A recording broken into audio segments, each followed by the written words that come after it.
Bonjour et bienvenue à ce nouvel épisode de notre série de balados Unissons nos forces pour Centraide Richelieu-Yamaska. Donc aujourd'hui, on est vraiment heureux et heureuse de vous présenter un balado qu'on a intitulé « Changer les récits, changer les vies ». Donc, c'est un balado avec des organismes qui s'occupent de violences conjugales et qui viennent en aide à des femmes qui sont victimes de violences et également à leurs enfants. Donc, j'ai avec moi, je vais vous laisser se présenter. Donc, j'ai la chance d'accueillir Fiona Badard. Donc, Fiona, si tu veux te présenter ton organisme, s'il vous plaît. Oui, bonjour, merci pour l'invitation. Je suis intervenante à la Clé sur la Porte. Donc, c'est un organisme qui est situé à Saint-Hyacinthe. C'est une maison d'hébergement pour les femmes et les enfants victimes de violences conjugales. Donc, on est situé à Saint-Hyacinthe, mais on dessert 3 MRC. La MRC d'Acton, la MRC des Mascoutins et la MRC de la vallée du Richelieu. Donc, on a quand même un grand secteur à couvrir. Donc, on est une maison d'hébergement déjà dans un premier temps. Donc, c'est un endroit sécuritaire pour recevoir les femmes et les enfants qui vivent de la violence conjugale. Ça peut être aussi des femmes seules sans enfants, bien sûr, qu'on peut aider. Ces femmes, donc en fait, c'est une maison comme une maison normale. Il y a une cuisine, il y a des chambres, ils sont seuls dans leur chambre. Il y a une salle de jeu pour les enfants, etc. Donc, ils peuvent venir pour la sécurité, mais aussi pour se déposer, pour essayer de comprendre un petit peu ce qu'ils vivent dans leur relation. Il y a des intervenantes qui vont être là pour les aider, pour les soutenir aussi dans les démarches, pour comprendre ce que c'est la violence aussi. Et puis, il y a des intervenantes aussi mères-enfants. Donc, c'est des intervenantes qui vont aider les mamans, mais aussi les enfants, parce que les enfants sont aussi victimes de violences conjugales. On ne fait pas juste de l'hébergement, j'aime bien le nommer. On a aussi des interventions en externe. Donc, une femme qui ne souhaite pas venir en maison d'hébergement, mais qui souhaite rencontrer une intervenante, c'est possible. On a 3 bureaux différents. On en a un à Saint-Hyacinthe, un à Acton Vale et un à Belleuil. Donc, c'est vraiment pour parler de qu'est-ce qu'elles vivent, comprendre ce que c'est la violence aussi, puis aider dans les démarches. On a aussi un service téléphonique, 24 heures sur 24, 7 jours sur 7, même les jours fériés, même la nuit. Les femmes peuvent nous appeler pour poser des questions, comprendre aussi parfois est-ce que c'est de la chicane, est-ce que c'est de la violence que je vis. Puis j'aime nommer aussi que les proches peuvent nous appeler, parce que quand on a une personne autour de nous qui vit de la violence conjugale, ça peut être très compliqué à vivre. Donc on est là pour les écouter et puis pour les guider aux besoins. Puis pour finir, parce que je suis intervenante en sensibilisation, on a aussi des ateliers pour le grand public. Donc on va dans les écoles primaires, les écoles secondaires, dans les 3 MRC. On va dans les organismes communautaires, on va dans les entreprises aussi pour parler de violence conjugale et comprendre un petit peu comment on peut aider quelqu'un qui en vit. C'est excellent. Voilà. J'aimerais te relancer avec le partenariat avec Centraide. Oui. En quoi le fait que Centraide vous donne des sous, qui finance votre organisme, ça fait une différence? Comment ça peut vous aider? Alors, ça fait vraiment une différence dans un premier temps. Pourquoi? Parce que nous, notre organisme, on a choisi de mettre l'argent, donc le soutien financier de Centraide, dans le soutien aux enfants et aux mères. Donc, ça nous permet d'avoir un suivi pour les enfants et les mères. À ce moment-là. Centraide nous aide aussi parce que Centraide est beaucoup à l'écoute sur nos besoins et je pense qu'il est toujours à la recherche de savoir si les citoyens sont bien desservis par les organismes. Et je pense que ça, c'est vraiment un point fort. Donc ça, le côté... Au niveau direct, je dirais au niveau financier, c'est important, mais aussi au niveau éducatif, parce qu'en nous invitant, par exemple, dans un balado comme ça, de nous donner une tribune pour parler de notre réalité, c'est essentiel et puis ça permet de parler à un plus large public aussi, donc merci. Ah ben ça fait plaisir. Honnêtement, on trouve ça super important. Puis la violence conjugale, on en entend beaucoup parler. C'est loin d'être un fait divers, en fait. Là, c'est une réalité qui frappe de plus en plus de familles, de plus en plus de femmes, des féminicides et tout. Donc, je pense que actuellement, le service que vous offrez sauve des vies, puis c'est vraiment quelque chose d'essentiel. Donc, merci pour ce que vous faites. Puis notre contribution, c'est de vous donner la possibilité que les gens sachent que vous existez, comprennent les MRC que vous desservez et surtout, s'ils ont besoin, qu'ils n'hésitent pas à faire appel à vos services. Là. Moi, je suis super... Je trouve ça fabuleux que vous ayez un service 24/7. T'sais, la violence conjugale, là, c'est pas de 9h à 5h le soir. Là, c'est pas en semaine, du lundi au vendredi. Là. C'est n'importe quand, puis surtout le soir ou la nuit que ça peut arriver, je pense. Là. Exactement. Puis j'aime bien nommer, des personnes peuvent penser qu'on est fermé les jours fériés, mais on est vraiment ouvert toute l'année. Donc, vous êtes un service 24/7. Moi, j'aurais une question, en fait, parce qu'on en a préparé une liste. Là. Oui, Donc, ma première, ce serait quelles formes de la violence conjugale sont les plus fréquentes chez les personnes que vous accompagnez? On remarque, parce qu'il y a plusieurs formes de violence. Donc, mais je pourrais les nommer déjà. Oui, ça serait bien, je pense. On parle de plusieurs formes de violence, la violence psychologique, la violence physique, la violence sexuelle, la violence verbale, la violence économique. On peut parler aussi de la violence sociale, la violence spirituelle. Il y en a quand même plusieurs. Puis dans ces formes de violence, il y a aussi plusieurs manifestations. L'une des formes de violence dont on parle le plus et qu'on trouve la plus fréquente, c'est la violence psychologique. Elle est beaucoup plus insidieuse et souvent, les personnes qui vont vivre de la violence psychologique ne savent pas qu'elles en vivent forcément. Donc souvent, c'est des femmes qui vont nous appeler en nous disant « je pense que j'appelle pas au bon organisme parce que je vis pas de violence physique ». On va décortiquer ça avec la femme et souvent, ça va être de la violence psychologique et ça a tout autant de conséquences. Ah oui, clairement. Ouais. Tu sais, en fait, c'est l'émotion d'avoir une boule tout le temps dans l'estomac, de jamais avoir l'impression d'être correct, de marcher sur des œufs continuellement. Exactement. Et puis, j'aime dire que si on se pose des questions sur notre relation, qu'on se demande, qu'on a comme un petit système d'alarme en nous qui est allumé, ben, c'est important d'en parler, puis c'est important de se questionner. Et on peut appeler les maisons d'hébergement pour poser nos questions, ne pas hésiter. Est-ce que, quand on appelle, est-ce que c'est, des fois, j'imagine que c'est anonyme, il doit y avoir cet enjeu-là? Oui, ça peut, en fait, ça peut être anonyme si on va demander le prénom, bien sûr, et le nom pour faire un suivi après, mais si la femme ne souhaite pas nous donner son prénom ou son nom, elle a le droit. Je pourrais nommer aussi, parce que je trouve ça important, la violence sexuelle aussi est présente, mais elle est très taboue. Donc dans les statistiques, on n'en parle pas, on peut en parler un petit peu moins, parce que c'est l'une des dernières formes de violence dont la femme va nous parler souvent, parce qu'on pense que si on est en couple et qu'il y a un rapport non consenti, que c'est comme normal. C'est encore très... c'est encore tabou de dire non, ça c'est un viol aussi et c'est des agressions sexuelles. Donc c'est compliqué pour les femmes de le nommer. J'aimerais parler aussi de la violence économique parce qu'il y a vraiment une augmentation de la violence économique. La violence économique, ça peut être empêcher la personne d'utiliser au niveau le salaire, par exemple. Donc, si tu as ton salaire, c'est l'autre personne qui a des comportements de violence qui va le recevoir. Ça peut être aussi empêcher la personne de travailler ou mettre la pression pour qu'elle travaille à temps partiel. Ça peut être aussi le contraire. La personne qui vit de la violence va absolument tout payer dans la relation. Donc, peut-être la personne va avoir des dettes. Puis ça, c'est vraiment un frein pour quitter rapidement une relation. Donc, vraiment, il y a beaucoup de formes de violence. Puis, il y a un mot que j'aimerais nommer parce que je trouve que c'est important, qu'on entend un petit peu plus depuis plusieurs années, c'est le contrôle coercitif. Oui. Ça veut dire quoi, ça? En fait, le contrôle coercitif, c'est comme des nouvelles, comme si on avait une nouvelle paire de lunettes pour voir la violence conjugale. OK. Donc, la violence conjugale, c'est le contrôle coercitif. C'est juste qu'avant, quand on parlait de violence conjugale, on regardait vraiment la violence physique. On regardait les événements. Le 12 janvier, il y a eu, par exemple, du harcèlement. Le 13 février, il y a eu de la violence physique. Donc, on regardait vraiment les événements spécifiques. Par contre, avec le contrôle coercitif, on va regarder ces événements, mais on va regarder aussi entre ces événements, qu'est-ce qui s'est passé ? Quelles règles ont été mises dans la relation qui ont privé la victime de sa liberté? Qu'est-ce qui a été insidieux dans la relation, mais qui est aussi violent? Donc, c'est vraiment un mot important. Faut parler du contrôle coercitif. Et puis, ça a des conséquences sur les femmes. Et quand on parle du contrôle coercitif aux femmes qui viennent en maison d'hébergement, elles le nomment. J'ai l'impression qu'on parle plus de ce que j'ai vécu qu'avant. Parce que c'est plus la relation dans son ensemble plutôt que des faits spécifiques qui sont évalués puis qui sont comme pointés. Donc, on regarde vraiment plus...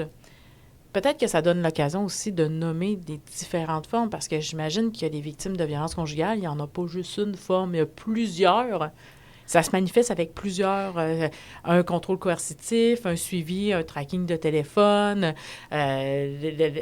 l'enjeu financier, l'enjeu sexuel aussi. Moi, je trouvais ça super intéressant qu'on parle de violence sexuelle parce qu'effectivement, avant, on pensait que nécessairement parce qu'on avait déjà dit oui dans notre relation, qu'on avait accepté d'être en relation puis d'avoir des relations sexuelles, bien qu'on était comme obligé de consentir à chaque fois, que ça ne tente ou pas.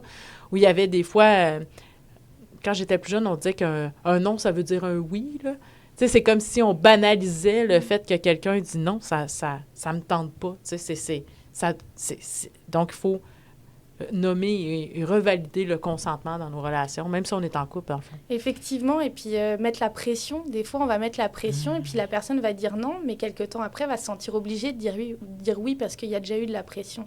Et ça, c'est problématique aussi. Donc, il faut faire attention à ça. On va dans les écoles secondaires aussi et on nomme aux jeunes, on parle du consentement. Et puis, moi, l'une des choses que j'aime dire dans le consentement, c'est aussi qu'il faut être enthousiaste. C'est-à-dire, la personne me dit oui, mais finalement, la personne a le regard qui fuit, les bras croisés, n'a pas l'air bien. Ben là, c'est important de poser des questions par rapport à ça. Tu es sûr que tu as encore envie, etc. Donc, on le voit ça aussi avec les jeunes. Ah, c'est super intéressant.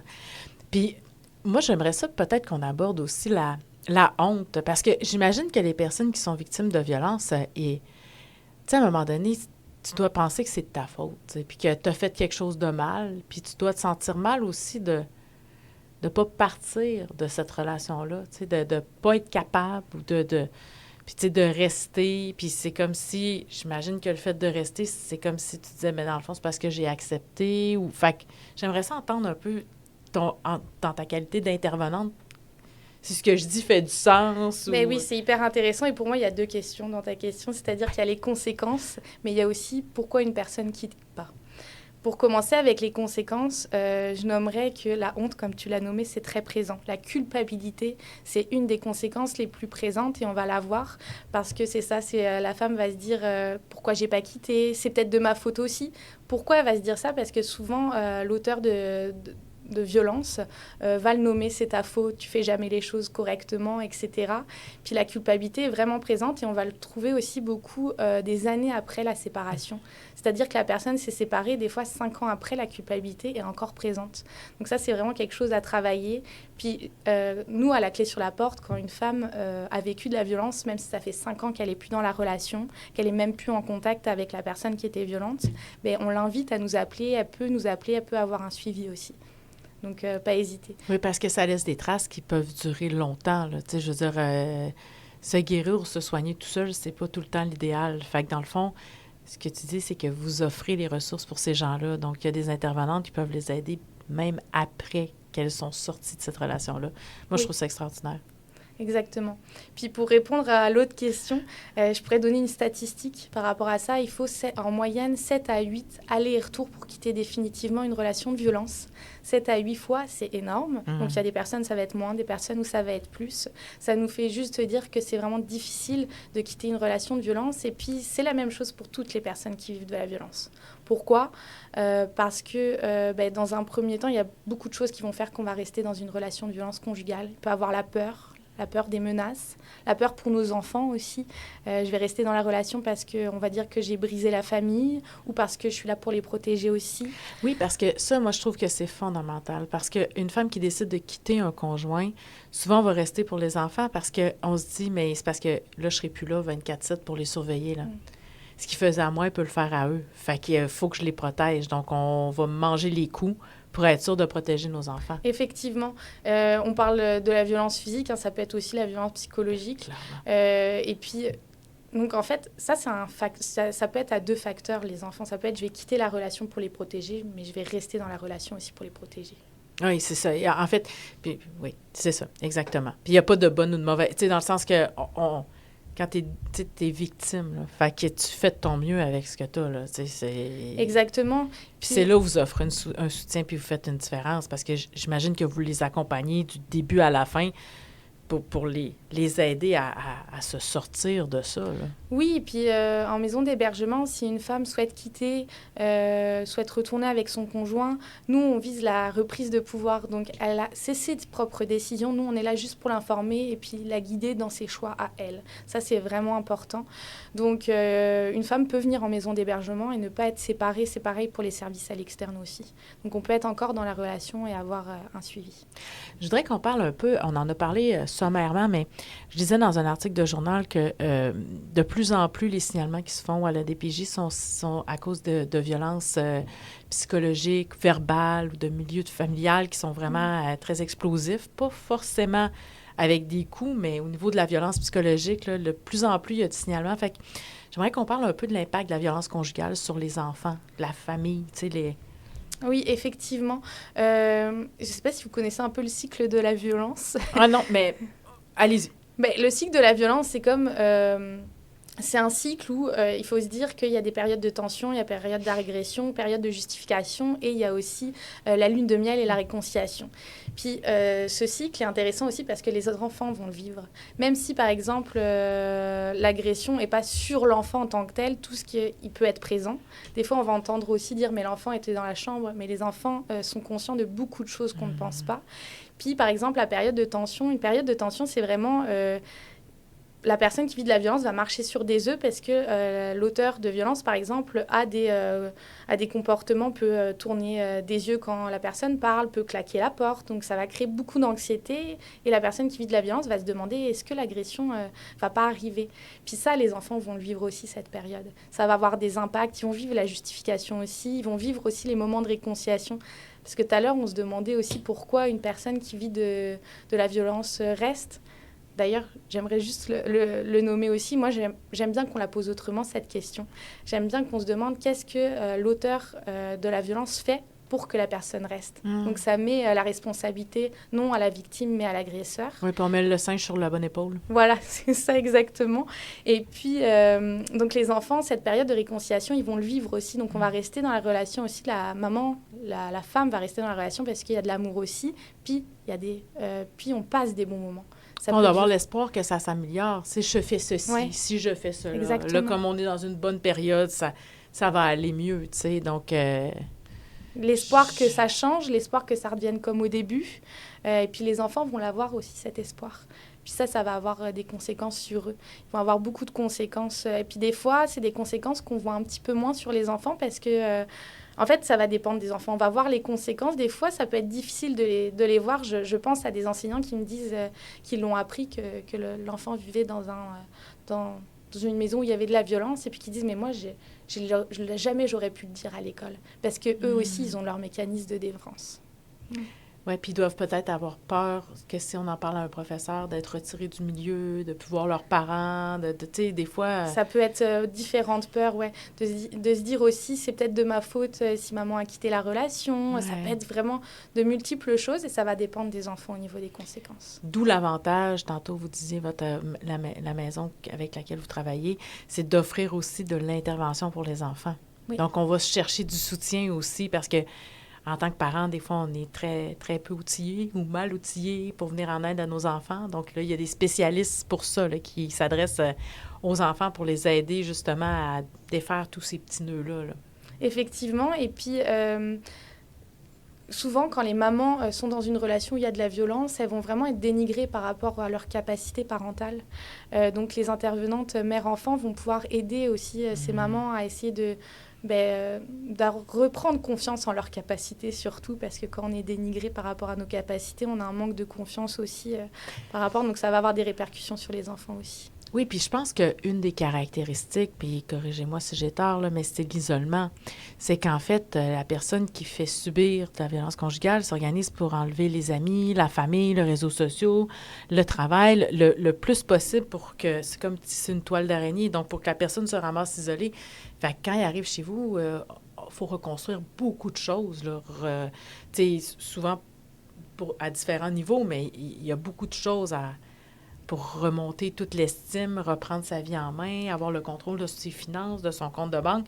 Des fois, ils ne se rappellent même plus comment payer un compte, ils n'ont pas d'automobile. Tu sais, ils sont complètement dépendants, là. Oui, complètement épuisé aussi. Puis l'isolement, c'est vraiment compliqué, l'isolement, parce que ça peut avoir deux facteurs. C'est je suis isolée parce que la personne avec qui je suis a eu des comportements... En fait, je pourrais donner un exemple. Oui. Par exemple, si une femme va voir une amie à un café, puis des fois, elle y va. Puis si à chaque fois qu'elle va voir son amie à un café, l'auteur de violence envoie plein de messages, fait que de la texter. C'est ça, l'appelle tout le temps. Quand elle revient à la maison, ça peut être dénigrer l'amie, bouder, s'énerver ou autre, petit à petit, la femme va de moins en moins aller voir son amie. Mais pour pas que le comportement se reproduise. Donc, voilà, quelque chose qui lui fait du bien, donc elle va l'éviter parce qu'elle va se dire, non, c'est parce qu'après, c'est trop lourd à gérer. Là. Puis même parfois, la femme peut se dire, c'est moi qui ai décidé de moins y aller. Oui. Et donc, ne pas se rendre compte que c'était à cause des comportements, c'est quelque chose qui est possible. Puis l'isolement, ça peut être aussi des fois dans la famille qui ne reconnaît pas la violence, parce que souvent... ce qu'on dit, c'est qu'un auteur quelqu'un qui a des comportements de violence, c'est pas forcément violent dans toutes ces sphères de la vie. Des fois, avec la famille, au travail, etc., ça peut bien se passer. Et donc, ça peut être compliqué, en fait, pour la famille, des fois, de se rendre compte qu'il y a de la violence dans la vie privée. Oui, souvent, c'est des bons acteurs aussi. Ouais. Donc, Oui. ils vont camoufler, ils vont bien paraître en public, bien paraître devant la famille. Et, en fait, ils savent quoi faire pour être agréables. C'est juste qu'ils décident de ne pas l'être avec leur conjoint. Oui, puis ça arrive qu'une femme arrive, par exemple, au moment de Noël et qui nous dise ben moi, je ne vais pas fêter Noël avec ma famille cette année parce qu'ils ont invité mon conjoint et puis j'ai peur d'y aller. Ils m'ont invité aussi, mais je ne veux pas y aller. Et ça, c'est des exemples qu'on peut voir vraiment souvent en maison d'hébergement. J'aurais, au niveau des préventions, des solutions puis des transformations sociales, est-ce que vous avez comme un projet ou une initiative de prévention qui semble être la plus porteur? Je dirais que toute prévention, tout atelier, toute sensibilisation est vraiment importante. J'irais sur la prévention de la violence amoureuse chez les jeunes. C'est vraiment primordial. Nous, on commence dès l'école primaire. Donc, on a 2 intervenantes qui vont dans les écoles primaires pour faire la prévention des agressions sexuelles. On parle des formes de violence aussi avec eux. Tout est adapté à leur âge. On a aussi la prévention de l'intimidation. Et à l'école secondaire, c'est vraiment la prévention de la violence dans les relations amoureuses chez les jeunes. Puis je pense que ça commence par là, pour en parler. D'en parler, c'est quoi les comportements qui sont inacceptables? Ils sont aussi en construction. Donc le nommer, si j'ai eu des comportements inacceptables, j'ai le droit d'y réfléchir, j'ai le droit d'aller demander de l'aide aussi. Et puis aussi, comment aider? Si j'ai une amie, quelqu'un qui vit autour de moi, qui vit de la violence, mais comment je peux l'aider? Donc ça, on va les aiguiller par rapport à ça et c'est toujours des beaux échanges. Puis est-ce que vous, je donne une image, là, mais est-ce que vous utilisez comme une espèce de liste ou, tu sais, pour voir les petites lumières? Tu sais, des fois, on parle de notre voix intérieure, on se dit, mais pourtant, je l'avais vu, tu sais, mais j'ai décidé de continuer la relation. Fait qu'est-ce qu'il y a comme comme une espèce de checklist ou, tu sais, de dire, tu sais, quand là, il commence à te suivre, quand que tu vas chez une amie, mais qui débarque, quand il passe devant la... Tu sais, juste montrer des comportements qui font que c'est contrôlant, puis que, tu sais, c'est le début de peut-être quelque chose, puis dire, ben mets tes limites tout de suite ou quitte la relation. Tu sais, y a-tu ça qu'on fait? Mais oui, on peut. J'imagine Par que c'est pas exemple, aussi simple que ça, mais... Non, mais c'est quand même une bonne question parce qu'il y a quand même des signaux. Et puis, par contre, il ne faut jamais s'en vouloir si on ne les voit pas non plus parce qu'il y a tout le côté aussi, encore une fois, où il y a des beaux moments, ça se passe bien. Et puis, c'est jamais la faute d'une personne qui vit de la violence. Ce que j'aimerais nommer, que des fois, il y a des quiz qu'on peut faire, par exemple, sur SOS Violence Conjugale. Il y a un petit quiz qu'on peut faire en se disant, si je me questionne sur ma relation, je peux peut-être le passer, je peux aller me renseigner aussi, je peux appeler les maisons d'hébergement. Il y a une des choses que je nomme, c'est la peur. Si j'ai eu peur de la violence physique, si j'ai eu peur comme je l'ai nommé, on peut vivre de la violence sans jamais avoir vécu de violence physique. Donc, si j'ai peur de dire quelque chose. Des fois, si je dis quelque chose, il va en faire tout un plat, il va le raconter à tout le monde, il va me diminuer, il va me rabaisser. Fait que, tu sais, de nommer nos émotions, si je dis ça, il va ridiculiser, Donc ça, mais c'est toutes des peurs. Oui, et qu'on ait eu peur 1 fois, 2 fois ou 3 fois, c'est pas normal en relation. Et donc là, c'est important de commencer à se questionner sur sa relation. Donc, c'est ça que je nommerais en priorité, mais il y a beaucoup de choses qui peuvent rentrer en jeu. Est-ce qu'il y a un message que vous aimeriez transmettre aux personnes qui vivent de la violence conjugale? Mais je leur nommerais « Vous n'êtes pas seul ». Vous n'êtes pas seul si vous vivez de la violence conjugale. N'hésitez pas à appeler les organismes qui peuvent venir vous aider. Comme on l'a dit tout à l'heure, vous pouvez appeler, pas donner votre nom, ça peut être un premier appel, ça ne vous engage à rien du tout. Si, encore une fois, vous n'osez pas nous appeler, allez voir les sites internet, SOS Violence conjugale, les sites des maisons d'hébergement, n'hésitez pas aussi. On est ouvert 24 heures sur 24, 7 jours sur 7 et on a des services complètement gratuits. Tous nos services sont gratuits, donc l'hébergement, les services à l'externe, les services aux enfants. Donc n'hésitez pas à nous appeler aussi, les proches aussi peuvent nous appeler. Et puis je nommerai aussi aux citoyens en général, tout le monde a un rôle à jouer par rapport à la violence conjugale. Donc il y a ce que vous pouvez faire quand on aide, par exemple, une personne qui vit de la violence, déjà, je nommerais dans un premier temps qu'on peut vivre beaucoup d'impuissance. C'est normal de vivre de l'impuissance quand il y a quelqu'un qui vit de la violence conjugale autour de nous. En tant qu'intervenant, on le vit aussi. Donc, appelez-nous, demandez de l'aide. Si vous connaissez quelqu'un, écoutez-la, ne jugez pas la personne, puis surtout la croire.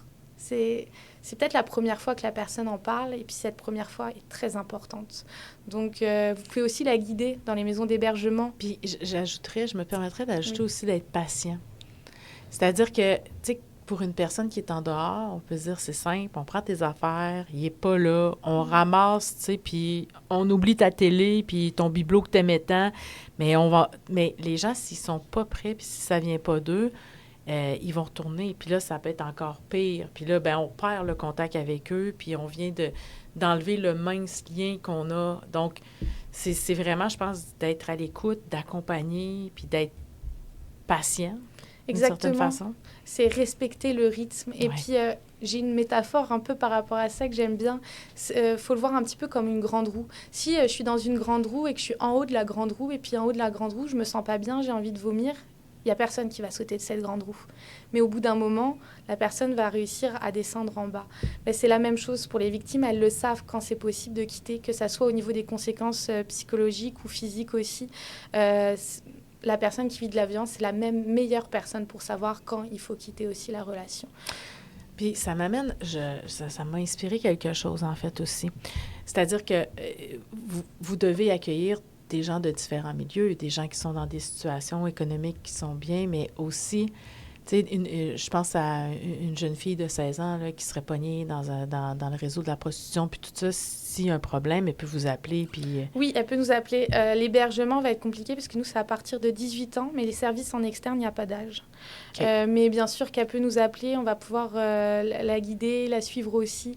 Puis il y a les centres jeunesse pour ça, mais une fille qui a 18, 19, 20 ans, parce qu'il y a cette réalité-là aussi, c'est-à-dire que quand tu as commis des petits larcins, que tu as volé, que tu as vécu de la prostitution, bien, tu dois avoir peur de la police, tu dois avoir peur. Puis ça, c'est un contrôle encore plus coercitif que les... Donc, vous êtes là pour aider ces gens-là aussi. En fait, je nommerais, c'est vrai que c'est si la personne est en couple avec.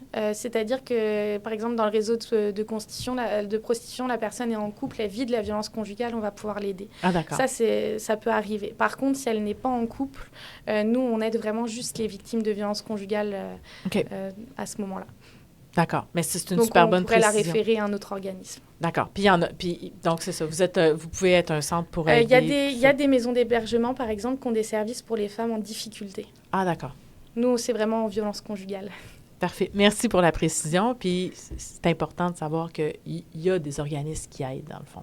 Oui, c'est ça. Il y a des organismes qui aident. Parfait.